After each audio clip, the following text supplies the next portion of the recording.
Hello, I am Aditi Kumar and welcome to another learning session on statistics. Statistical thinking is a crucial part in data science. So, statistical thinking means how we will think the problem statement statistically, and there are certain steps involved within the statistical thinking. Let's dive into that and understand in a very simpler way. I formulated a problem statement in a simpler way and I divided the statistical thinking into 9 different steps.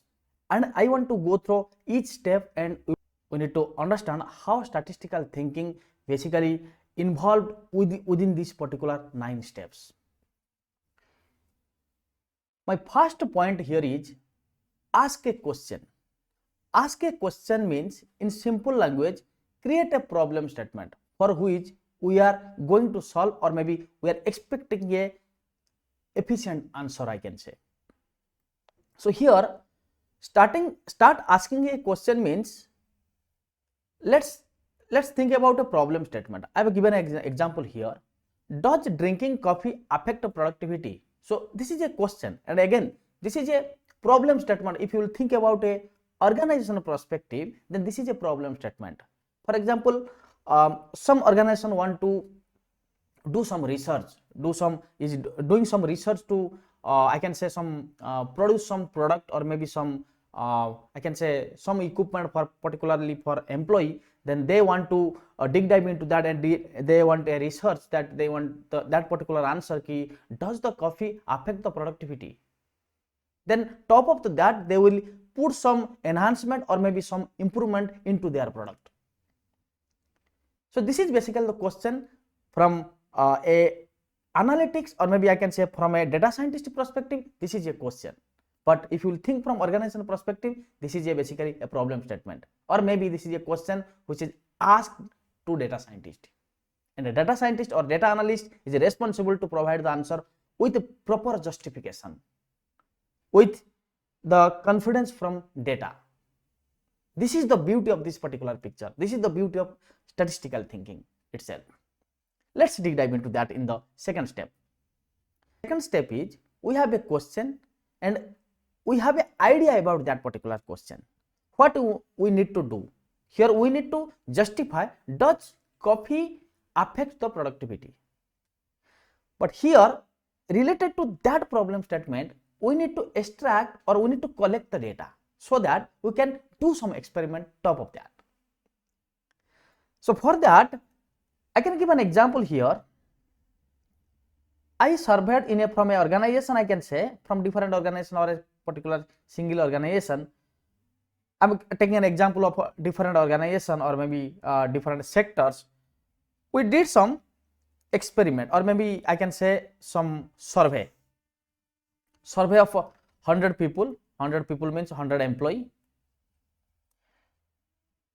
and we basically extracted the information whether they are taking coffee or not, or maybe we need to basically collect or ask question them related to their performance, how they are feeling without coffee or how they are feeling with coffee whenever they are taking some coffee, right? So this is basically a proper way we will formulate our survey, or maybe we can define our survey questions such a way that we can collect efficient information or efficient I can say data from the respective employee for our experiment. This is basically the second step, collecting the appropriate data, qualitative data. And my third point or third step here is, once we collected the data, we need to organize this data in a certain format or in a proper format so that we will start experimentation. So if I am talking about organizing the particular data, I have given one example here. I am just formulating one example here, one table. I will put 2 columns, maybe I can say what are the number of cup of coffee and productivity level,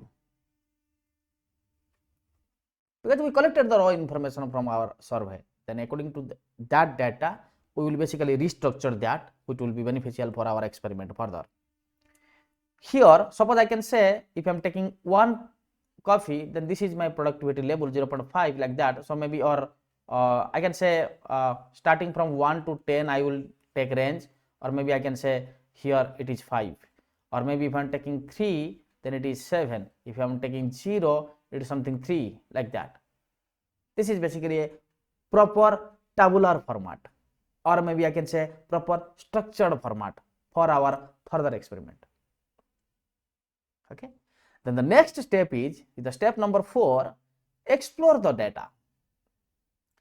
Once we organize it in a tabular format, then we will explore the data using some technique, or maybe some statistical technique I can say. For example, I can say we will do some aggregation on top of that. It is a simple example actually I have given here, but this is not only the example in statistics, this is a very simple example or a single technology, or maybe I can say concept in statistics, which is average.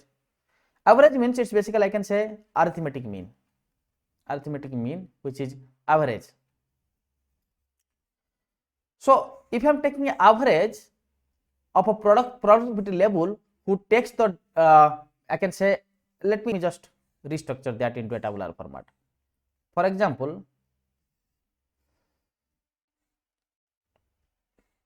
4 column I can say I will do here. Okay.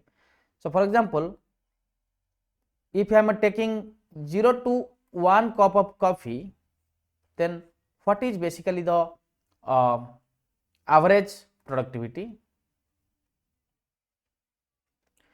Or if I am taking some 3 to 4 cup of coffee per a day, then what is the average productivity? But again, we are basically going towards our answer, or maybe going towards to answering that particular question is asked by the organization, right? Gradually we are collecting the data, then organizing the data, then exploring the data. So this is basically 2 case we created here. I can say what is the average productivity of employees, those who are taking coffee 0 to 1 cups per day. Then second category or second group I can say I am simply grouping into 2 parts, 2 groups. One is those who are taking less coffee. Then second group, those they are taking moderate coffee. That means 3 to 4 cup per day. Here 0 to 1 cup per day.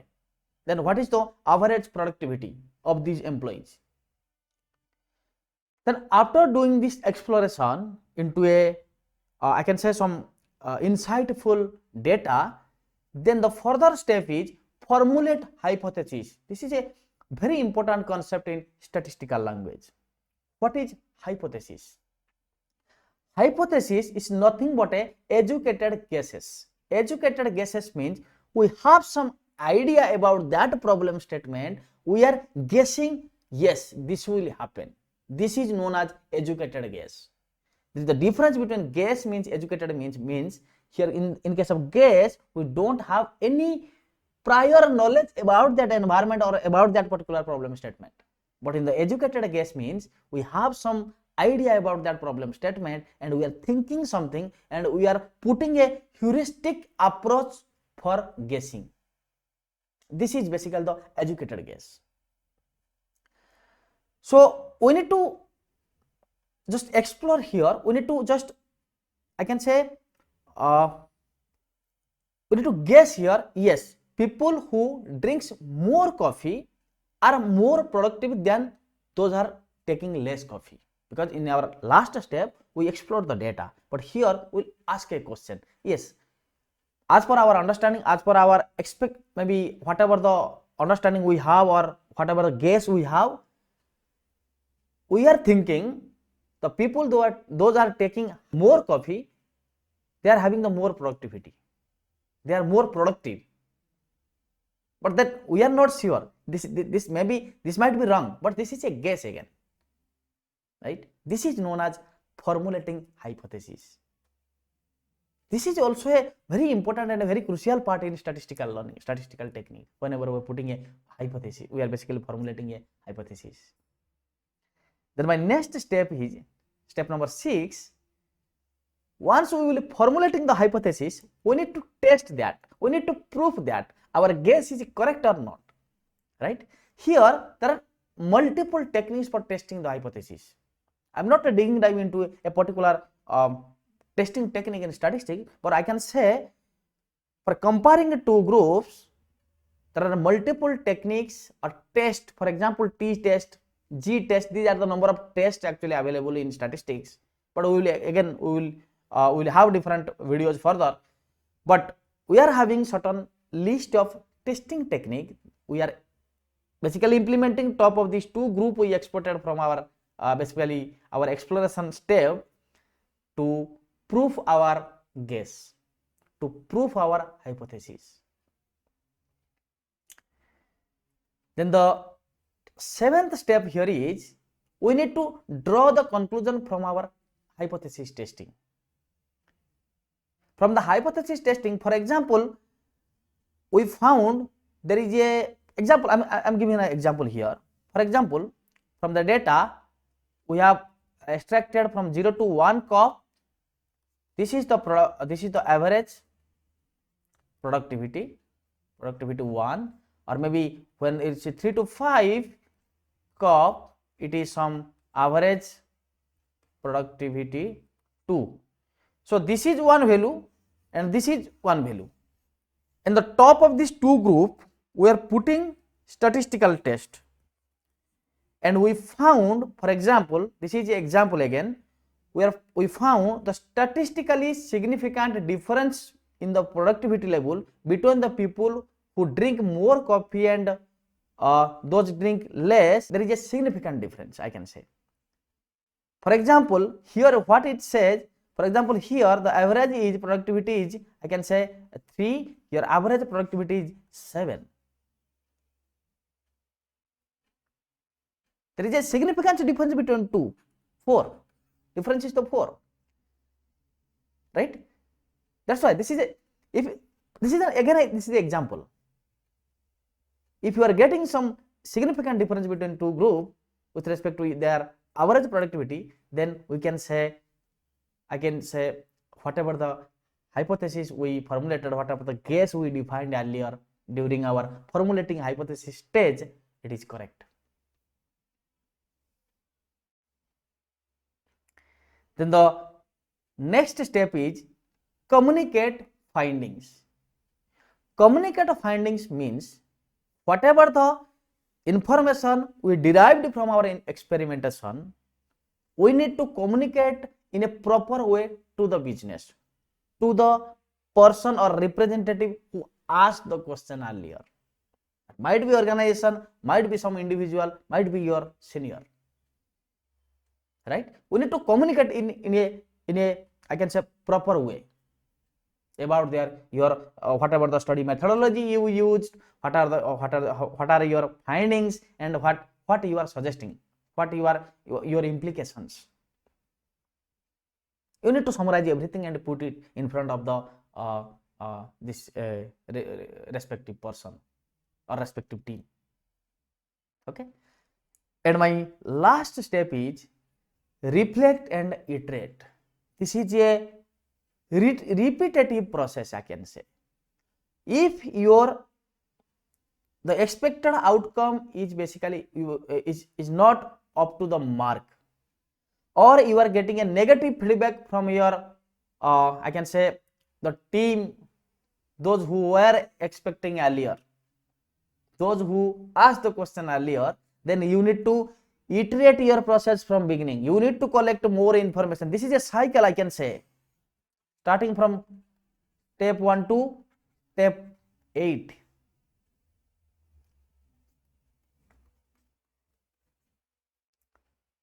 That's the same cycle you need to follow. You need to collect some qualitative data. You need to explore in different way, or maybe some correct matrix you can use at that with your new collected data from your survey. This is a iterative process, and you need to collect the feedback, or you need to, I can say, or maybe you can dig dive into your analysis or experimentation, and if explicitly suppose you are getting some I can say improvement, then definitely you need to follow the same approach starting from step 1 to step 8 to again re-experiment your things, re-experiment, and it might be the case at last you will get some different response during your hypothesis testing, right? This is a complete picture of the statistical thinking. Let's summarize in a pictorial format. So you have a question here, right? You ask a question from your business, right? Then you are collecting the data. This is my data, right? Data, some questions I can say. The next step here is you need to structure your data. Then second, I can say next step here is you need to explore your data with some technique. I can say like this. Some matrix you need to use here, statistical technique. For example, your average, your maybe difference, or maybe some another type of grouping you can say. You can do it here. These are the statistical matrix you need to put it here, or maybe simple arithmetic matrix you need to put it here, arithmetic way, right? Some techniques you can put it here. Then after your exploration, then you need to formulate your hypothesis, your guess. Then after formulating your hypothesis, then you need to test your hypothesis.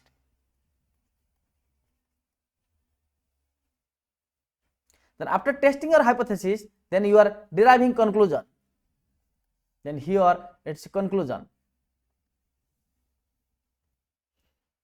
Then after conclusion, you need to communicate to business, communicate the result. Then this is basically the 8 step. Then again the 9 step was you need to repeat in case of anything, any wrong is happening. You need to gather the feedback. If feedback, this is feedback or improvement. If needed, then you need to again then if it is not needed, then you need to stop here.